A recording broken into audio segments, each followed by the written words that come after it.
I've done that 4 times now, and like she's like so all about it. It's important to note here that I'm not pushing on her, but just scratching her shoulder to teach the backup cue. Good job.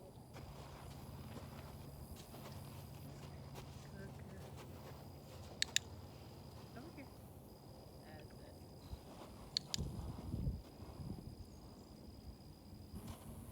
That's it. Look at her guessing already. You know.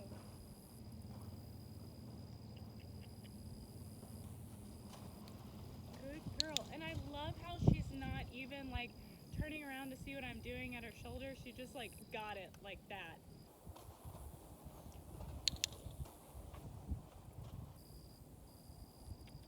You got it. Come on. Take a step. Good.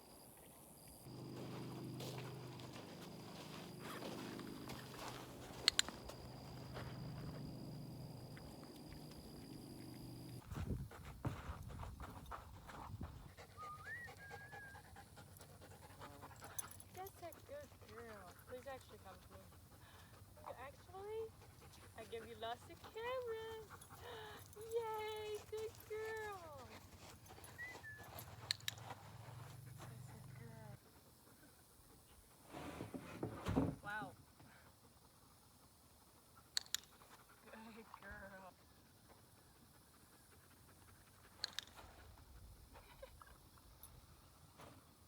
So now it's a little harder. You gotta touch the little red thing. What a good girl. She did this on her own at first earlier. Like I just had the mounting block over there and set the target on it, and you have to touch it. You can't almost touch it. Go on. Go on. I appreciate you being respectful, but you have to touch the target. I'll give you a hint. Down there. You gotta touch it. You gotta touch it. There it is. Testing me. Yep. That's it.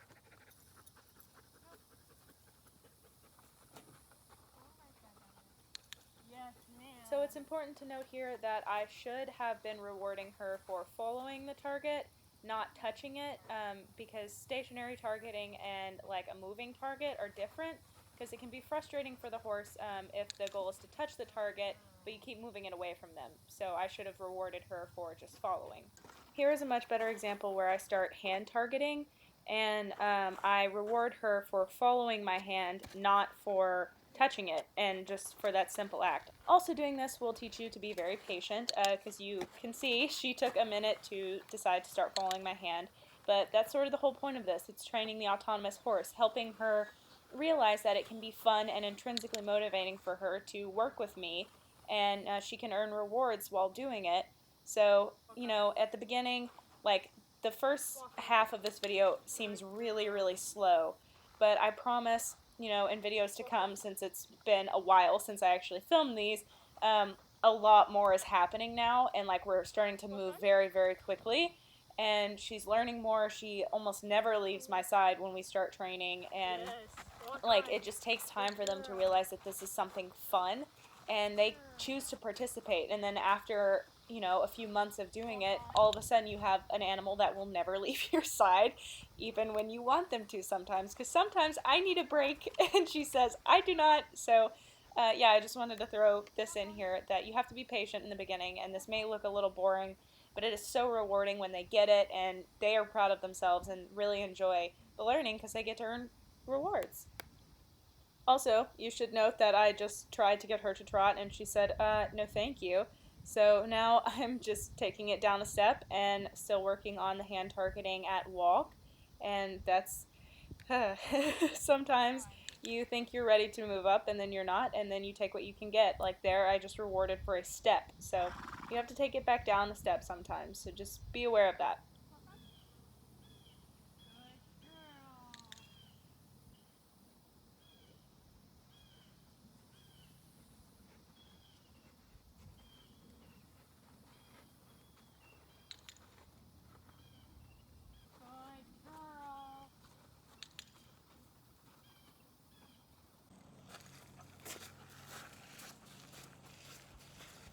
So at the beginning, this is what a lot of my training sessions looked like, where I was free lunging my dog. Because Zoe was meeting other horses over the fence, grazing, or otherwise completely uninterested in whatever I was doing. So sometimes I'd bring a book, and sometimes I'd just play with my dog or kick the sand until Zoe got interested. And I mean, I never wanted to walk over to her and force her to, learn or want to work with me, because that's kind of not the point.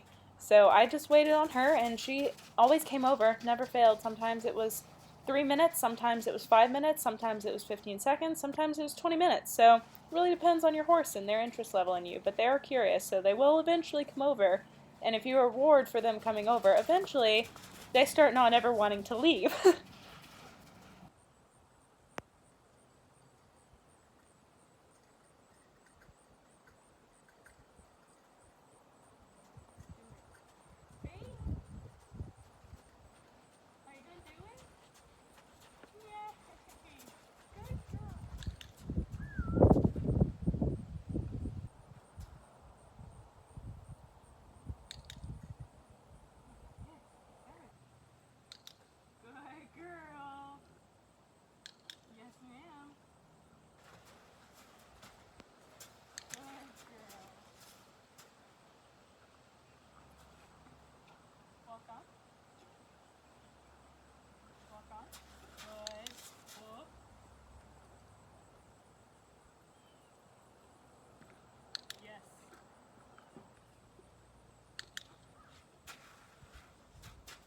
What do you do when that happens?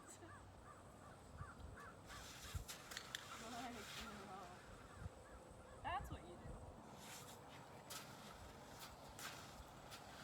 Walk on.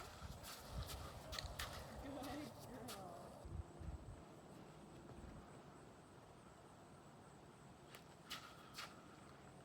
Good girl. Yes, ma'am. Somehow we flip spaces. Walk on. Whoa. Good girl. I guess this works better. Walk on. Pretty cool. Good girl. Okay, so exciting milestone. Can do this now. Isn't that fun? For those that don't know, Zoe had colic surgery in July, so this was the first time I was able to sit on her, and it definitely went according to plan. This Best Friends bareback pad. This is the first time I've ever used it. This is the first time I've sat on Zoe since her surgery. And I'm going to use this contraption. This is an orbitless bridle, except it's the Pro Rider version. They're essentially the same thing. This one's just cheaper. And I put my Gen Stirrup Hackamore thing on it because theirs was sort of just cheap and gross. Since this is our first time back, she just got chiropractic yesterday. I'm putting this in my Liberty positive reinforcement clicker training video because I am gonna attempt to work some of that in with riding instead of riding strictly negative reinforcement, She says, yes, good plan. So I'm gonna go get my fanny pack and put boots on because I don't want to ride in this. So BRB. Okay, now we are back. I have an arsenal of carrots, my clicker, and boots. Now we go over the schnauz. So I know exactly where we're going. Hackamore are so cheap.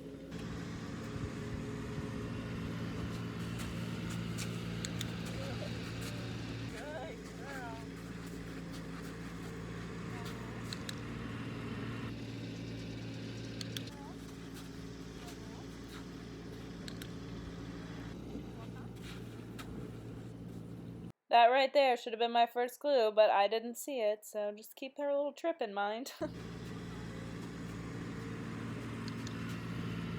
God, you guys, it is so obvious to me that she's lame. I can't believe I didn't see it. I guess it's just from where I was standing I couldn't tell, but ugh.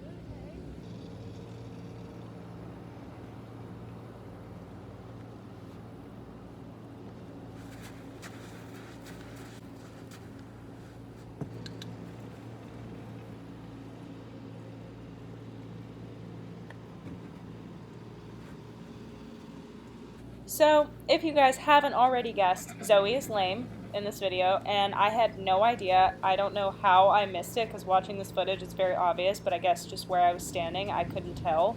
And when I was riding her, I didn't notice until I started trotting her, and then I kept trotting her just to make sure that I was feeling what I was feeling, because I haven't ridden her in months, so I was like, is this just how she goes? Or, like, I was thinking maybe it was the chiropractic thing, but I could tell she just wasn't right, so I'm just like gonna give you guys a little bit of the footage, but you can tell she's very lame. And then I was like, okay, let's be done. So she feels like she's dropping her left hip. Got chiropracted yesterday, so I'm assuming she's probably just a little sore. I'm gonna call it a day, but I am so beyond thrilled with how this went. Before her surgery, she was so difficult to ride in anything other than, you know, a bit or whatever, but now that we've put in the little time we have at doing positive reinforcement, she is like a completely different horse, and I can't wait to see where all of this takes us with her learning more and more. That's a rake that you're about to step on. But I don't want to keep riding her if she's sort of off. That's it, we're done. Oh, shaky. That's not good. Hi guys, Miss Zoe is still lame. It's been a little while. I thought I was going to end the video there, but I'm not, because I have this. This is a hoof-it stand, and I am in fact being paid to advertise this, just for full disclosure. But I was just like sitting here thinking, I don't have enough hands to put the pneumatizing in her foot and then wrap it, and then cut it. Because back feet are really difficult. It was just like, I don't know, this is gonna be so tricky without getting it all over me. And then I remembered I had this in my house, and I've been trying to think of a way to film for this. I originally got it so that I could put studs in at shows without making my dad do it and fall over, because Zoe's rude. So I'm gonna give this a go. It's called the hoof-it stand. Can I have your foot, please? Great. Girl. Also gonna try not to get this all over the stand. Too late. Oh shoot, I need a gauze pad. Oh god, oh god! Stop. Put your foot down delicately. Well, it's not like she's putting weight on it. I got the gauze. Please don't decide that now is the time to put weight on that. Yep. I knew I was forgetting something. Ow, it hurts my heart. Ow! I'm so sad. So sad. I hear you, Mare. I do. But I've got to do this because your foot's messed up. So guys, I'm done now. I got Zoe's foot wrapped and her put away. It's very hard to see her like that. It breaks my heart a whole lot. The hoof-it stand is wonderful for that. You guys saw how I put her back foot on there, and then there's obviously a place for the front hoof, and they make other things, other Farrier supplies, and some plastic horseshoes and stuff like that. It's a very cool company. I'm interested to look into more of their products, and I'm glad I have this now to do studs and things of that nature with. So yeah, be sure to check them out. I guess now this is finally the end of this video, but we'll see. Okay guys, it's Edity Jill here, but I just wanted to finish off this video by explaining exactly what happened. Number one, please God, do not think I'm an animal abuser for riding her while she was lame. I had no idea. I just like couldn't tell from where I was standing or something. I don't know. And we had a vet look at her, and the vet, like I said in the video, said it was an abscess, and over the course of a month, it never blew. She was lame for a month, and we pulled the shoe off. She got a little better, and then she got worse again, and I was like, I have no idea what's happening. I noticed that her sole was like bulging. I'll insert a picture here so you guys can see what I'm talking about. I was like, that doesn't look normal. I started talking to my farrier and looking into it more, and I think she was like starting to founder or something, because like it looked like she was like something was trying to poke through. I was like, I don't know if she's abscessing or whatever. We did notice that she has put on a lot of weight. She hasn't been ridden in a few months, and she's never been that fat in her entire life. Like, she's always been track fit practically. So we were like, well, maybe she's like just a little too tubby for her foot. And so we backed her off. We cut her feed. Like, her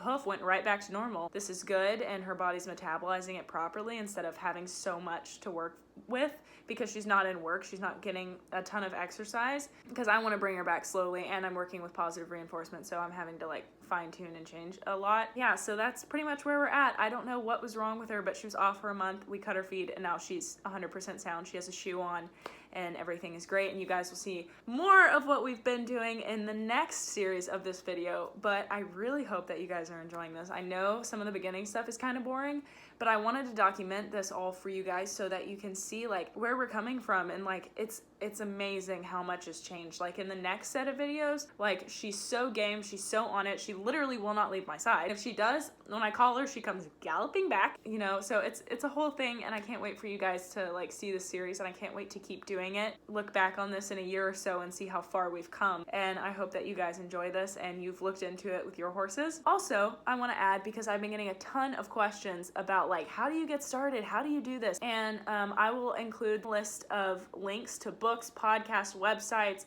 articles, everything that I have been using to start this. I'll include that in the description of this video. I'm not like adept enough to be a trainer and like give you guys like specific advice. This is actually a lot of work. I mean, it's basically relearning how to ride a horse, but you can do it. It's so not hard. You just dedicate a little time at night to reading and learning more about this, and then go out and implement it. And I just think it's so much fun. And yeah, so be sure to check out those links if you're interested in this.